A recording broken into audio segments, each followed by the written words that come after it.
तो evil dead rise movie कुछ ही दिनों में रिलीज होने वाली है, लेकिन उससे पहले आपको कुछ चीजें समझनी होंगी, कुछ चीजें देखनी होंगी, जिसकी जानकारी आपको आज की एक्सप्लेनेशन के अंदर मिल जाएगी। तो आज मैं एक्सप्लेन करने वाला हूँ इविल डेड मूवी को, जो कि 2013 में आई थी, जो कि इस मूवी सीरीज के अंदर 4th इंस्टॉलमेंट है और इविल डेड राइज यहाँ पर 5वीं होगी। तो ये देखना काफी जरूरी है, समझना काफी जरूरी है, काफी सारी चीजें आपको समझ में आने वाली है। एंड ट्रस्ट मी, ये मूवी काफी इंटरेस्टिंग है, ये फ्रेंचाइजी काफी बढ़िया है, बहुत ही ज्यादा ग्रूसम है, काफी इंटरेस्टिंग नेक्रोमेंसी वाली चीजें हैं, यानी कि डार्क मैजिक। और हमारे ओरिजिनल प्रोटैगनिस्ट यानी कि ऐश विलियम्स की भी यहाँ पर एक झलकी आपको देखने को मिलेगी।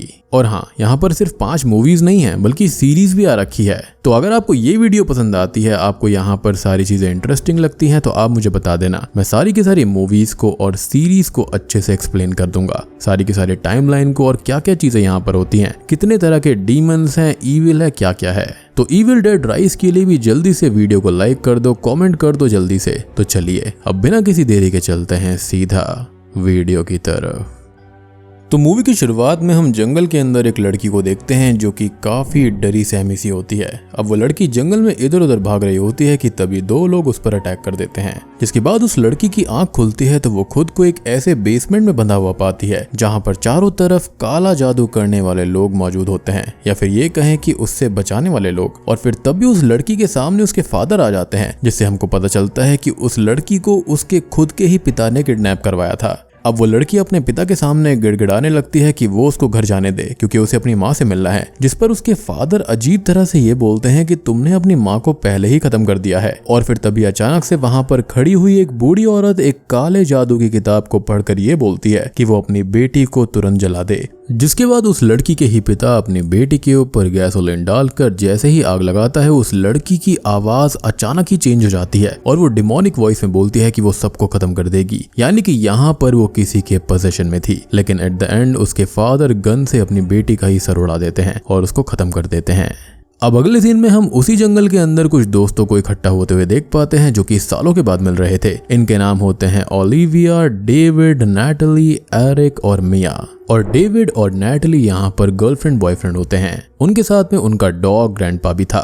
एरिक एक हाई स्कूल टीचर होता है और ओलिविया एक नर्स होती है। अब दोस्तों, यहाँ पर हमको इनकी बातों से पता चलता है कि डेविड और मिया भाई बहन है, लेकिन डेविड अपनी जॉब के चक्कर में सालों पहले मिया और अपनी बीमार माँ को घर पर छोड़कर चला गया था, जिससे कि मिया अकेली पड़ गई। और फिर माँ के गुजर जाने के बाद उसने ड्रग्स लेना शुरू कर दिया, जिसके बाद एक दिन उसे ड्रग्स का ओवरडोज भी हो गया था और वो मरते मरते बची थी। यानी कि मिया यहाँ पर एक ड्रग एडिक्ट होती है और उसके इसी ड्रग एडिक्शन को छुड़ाने के लिए ये सभी लोग यहाँ पर इस जंगल के अंदर डेविड के फादर के पुराने घर पर इकट्ठा हुए थे, जिसको हम कैबिन इन द वुड्स भी कह सकते हैं, समझे। खैर, अब डेविड जैसे ही अपने घर के पास पहुंचता है, उसको पता चलता है कि वहां का ताला टूटा हुआ है, जिस पर उसे लगता है कि शायद कुछ शराबी यंगस्टर्स ने ऐसा किया होगा। लेकिन सच तो हम सब जानते हैं, क्योंकि ये वही घर है जिसके बेसमेंट में उस पोजेस्ड लड़की को जलाया गया था। खैर, इनका ये घर काफी बुरी हालत में होता है, इसलिए दिन भर ये लोग साफ सफाई का काम करते हैं। लेकिन फिर रात होते होते मिया को ड्रग्स की तलब मचने लगती है, जिससे कि वो चिल्लाना शुरू कर देती है, यानी कि उसको ड्रॉबैक सिम्टम्स हो रहे थे। इसलिए अब ओलिविया उसे शांत रहने के लिए एक इंजेक्शन देती है, क्योंकि वो एक नर्स थी। लेकिन फिर तभी अचानक से ही डेविड का पेट डॉग बेसमेंट की तरफ इशारा करने लगता है, जिसके बाद ये सभी लोग बेसमेंट के अंदर जाते हैं तो इनके होश उड़ जाते हैं, क्योंकि किसी ने वहां पर ढेर सारी बिल्लियों को मारकर टांग दिया था, जिससे साफ पता चल रहा था कि पहले वहां पर विच क्राफ्ट किया जाता था। और फिर यहीं पर एरिक को ब्लैक मैजिक वाली वही किताब मिलती है जिसको वो बूढ़ी औरत पढ़ रही थी। वो किताब पूरी तरह से वायर से बंधी होती है, लेकिन एरिक ना जाने क्या सोचकर अगले दिन सभी वायर्स को काट देता है और किताब को पढ़ना शुरू करता है। और इस किताब का नाम होता है नाटूरो डिमोंटो, जिसका मतलब होता है the book of the dead. और फिर हम व्यूअर्स देख पाते हैं कि एरिक जैसे जैसे किताब के अंदर लिखे गए शब्दों को पढ़ रहा होता है, वैसे वैसे करके कोई अदृश्य शक्ति जंगल के रास्ते से होते हुए मिया की तरफ बढ़ रही होती है, जो कि घर के बाहर बारिश में भीग रही थी। और जैसे ही एरिक आखिरी शब्द को पढ़ता है, वो अदृश्य शक्ति मिया के अंदर समा जाती है, जिससे उसको वॉमिटिंग होने लगती है। अब अगले ही पल मिया को जंगल के बीचों बीच एक इविल स्पिरिट दिखाई देती है जो कि उसका ही नाम पुकार रही थी। इसलिए अब मिया अपनी कार लेकर जंगल से बाहर भागने की कोशिश करती है, लेकिन रास्ते में वो इविल स्पिरिट मिया की कार के सामने आ जाती है, जिस वजह से उसकी कार का एक्सीडेंट हो जाता है। जिसके बाद में मिया कार से बाहर निकलकर भागने की कोशिश करती है, लेकिन वो इविल स्पिरिट आसपास के पेड़ों को अपने कंट्रोल में ले लेती है, जो कि इसकी पहली मूवी का ही एक रेफरेंस है, जिससे कि पेड़ की ब्रांचेस मिया की हाथ पैर जकड़ लेती हैं। और फिर जब वो स्पिरिट मिया के सामने आती है तो उसके माउथ से कोई काली सी चीज बाहर निकलकर मिया की बॉडी के अंदर चली जाती है,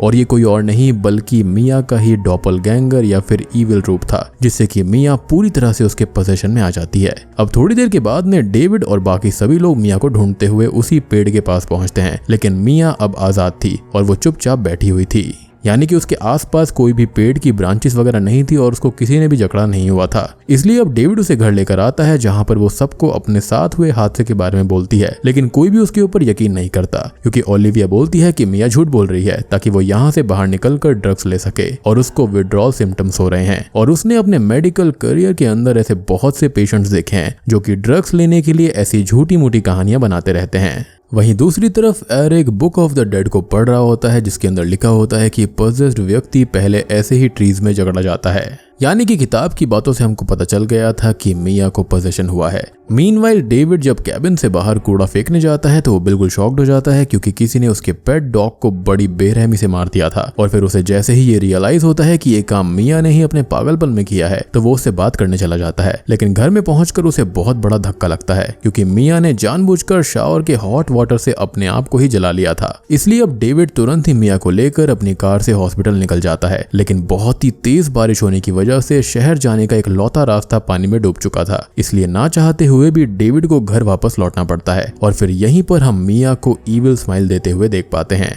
जिसके बाद जब डेविड मिया को घर लेकर आता है तो ओलिविया उसे सेडेटिव का हाई डोज देकर सुला देती है, और सभी बाकी लोग मिया के बारे में डिस्कशन करने लगते हैं। लेकिन तभी अचानक से ही मिया वहां पर गन लेकर आ जाती है और डेविड को शूट कर देती है, लेकिन लकीली गोली डेविड के बाजू को छूकर निकल जाती है। और फिर मिया डिमोनिक वॉइस के साथ ये बोलती है कि वो आज रात सबको खत्म कर देगी। जिसके बाद मिया अचानक से बेहोश हो जाती है और मौका पाकर ओलिविया उस गन को उठाने जाती है, लेकिन वो अचानक से ही जाग जाती है और ओलिविया के ऊपर चढ़कर खून की उल्टी कर देती है। जिसके बाद ओलिविया अपने बचाव में मिया को बेसमेंट में धक्का दे देती है, और फिर एरिक तुरंत ही बेसमेंट का डोर लॉक कर देता है। जिसके बाद ओलिविया बाथरूम में जाकर खुद को साफ करने के बाद में मिया के लिए सेडेटिव का एक और हाई डोज तैयार कर रही थी। लेकिन तभी हम व्यूअर्स देख पाते हैं कि सामने मिरर के अंदर ओलिविया का फेस डिमोनिक स्माइल दे रहा होता है, यानी कि अब ओलिविया भी उस इविल स्पिरिट से पोजेस्ड होना शुरू हो चुकी थी। और जब भी कोई यहाँ पर पोजेस होने वाला होता है तो उसका ही डॉपलगैंगर होता है, वो उसको दिखता है। और फिर अगले ही पल ओलिविया पूरी तरह से पोजेस्ड होकर अपने ही फेस को नाइफ से काटने लगती है, और इसी चीज के बारे में बुक ऑफ द डेड के अंदर भी लिखा हुआ था, यानी कि यहाँ पर पोजेस्ड व्यक्ति के साथ वही सब हो रहा था जो कि उस किताब में लिखा था, जैसे ट्री से जकड़ा जाना, गर्म पानी से खुद को जलाना और अब नाइफ से अपना ही फेस काटना। खैर अब जब काफी देर तक ओलिविया बाथरूम से बाहर नहीं आती तो एरिक उसको चेक करने चाहता है, लेकिन पोजेस्ड हुई ओलिविया अचानक से उस पर अटैक करके उसे मारने लगती है। लेकिन लकीली यहाँ पर एरिक ओलिविया को धक्का देने में सक्सेसफुल हो जाता है, जिस वजह से ओलिविया गिर जाती है और फिर एरिक उसके ऊपर हमला करके उसको खत्म कर देता है। अब एरिक अपने बचाव के चक्कर में काफी ज्यादा घायल हो गया था, इसलिए डेविड उसे घर के पास के कैबिन में लेकर जाता है, जहां पर ट्रीटमेंट का सारा सामान रखा हुआ था। जहां पर एरिक डेविड को बताता है कि उसने उस ब्लैक मैजिक की बुक को खोलकर बहुत बड़ी गलती की है, क्योंकि उसके अंदर डेविल को बुलाने के लिए जो शब्द लिखे हुए थे उसने उनको पढ़ा है, जिस वजह से ये सब हो रहा है। लेकिन यहाँ पर डेविड काफी घबराया हुआ था, इसलिए वो एरिक की बातों पर ज्यादा ध्यान नहीं देता और नैटली को बोलता है कि वो घर जाकर वहां से एरिक के लिए पानी लेकर आए। जिसके बाद में नैटली जब घर जाती है तो पोजेस्ड हुई मिया नैटली को ट्रिक करके बेसमेंट के अंदर बुला लेती है और फिर उस पर हमला करके उसके एक हाथ को काट देती है।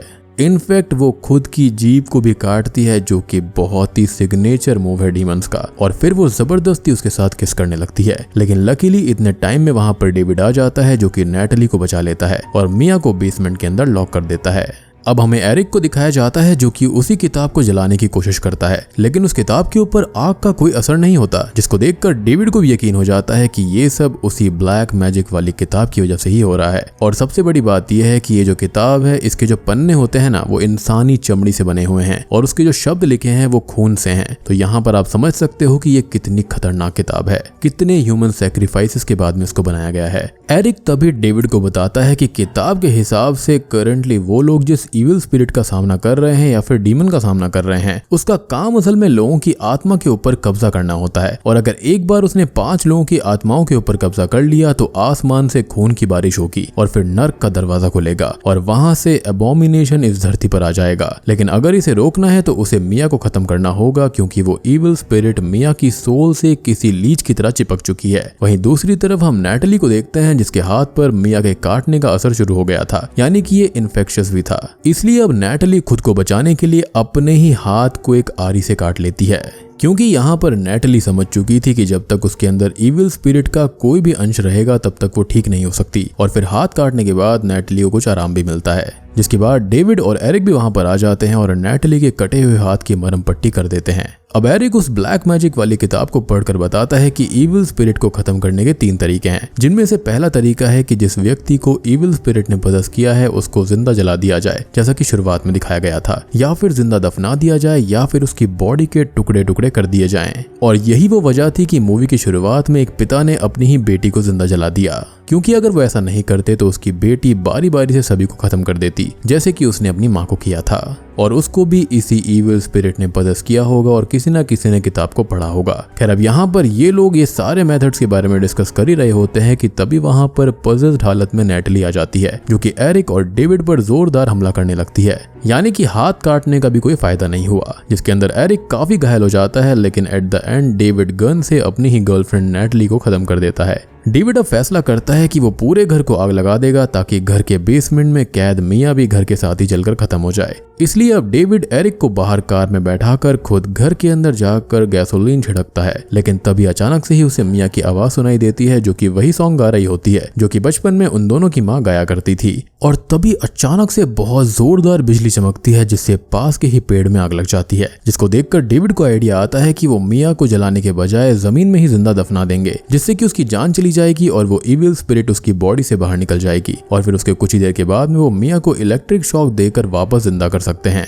इसलिए अब डेविड घर के अंदर मौजूद बैटरी वगैरह की व्यवस्था करके घर के बाहर एक बहुत बड़ा सा गड्ढा खोद देता है और फिर वो मिया को लेने जाता है, जहां पर मिया उस पर हमला करके जैसे ही उसको खत्म करने वाली होती है कि तभी एरिक बीच में आ जाता है, जिससे उसको काफी चोट आती है। लेकिन इतने में ही डेविड मौका देखकर मिया को सेडेटिव का इंजेक्शन लगा देता है, जिससे वो बेहोश हो जाती है। लेकिन वहीं दूसरी तरफ एरिक बिल्कुल अधमरा हो गया था, इसलिए वो डेविड को तुरंत वहां से जाने का बोल देता है, क्योंकि मिया की वजह से अब वो भी कुछ ही देर में पजेस्ड होने वाला था। जिसके बाद डेविड बाहर आकर किताब में लिखे गए सभी रूल्स को फॉलो करते हुए मिया को दफनाने लगता है, जिसके अंदर उसे काफी दिक्कत आती है, क्योंकि मिया के अंदर छिपी हुई स्पिरिट उसे पास्ट की नेगेटिव बातें बोलकर डिस्टर्ब करने की कोशिश करती है। लेकिन डेविड उसकी एक नहीं सुनता और मिया को जमीन में जिंदा दफना देता है। लेकिन ये काम बहुत मुश्किल होगा अपनी बहन को ही जिंदा दफनाना, जिसके थोड़ी ही देर के बाद में जब मिया की जान चली जाती है तो डेविड उसे गड्ढे से बाहर निकालता है, इलेक्ट्रिक शॉक देता है और फिर प्लान के अकॉर्डिंग उसका इलेक्ट्रिक शॉक काम कर जाता है, जिससे कि मिया की जान बच जाती है। अब डेविड मिया को बाहर रुकने का बोलकर खुद घर में कार की चाबी लेने जाता है, लेकिन तभी पजेस्ड हालत में एरिक आ जाता है, जो कि डेविड के ऊपर हमला कर देता है। इसलिए अब डेविड बाहर खड़ी हुई मिया की जान बचाने के लिए घर के डोर को अंदर से लॉक करके घर के अंदर आग लगा देता है, जिससे कि पूरा घर जल जाता है और साथ में डेविड और एरिक भी जलकर खत्म हो जाते हैं।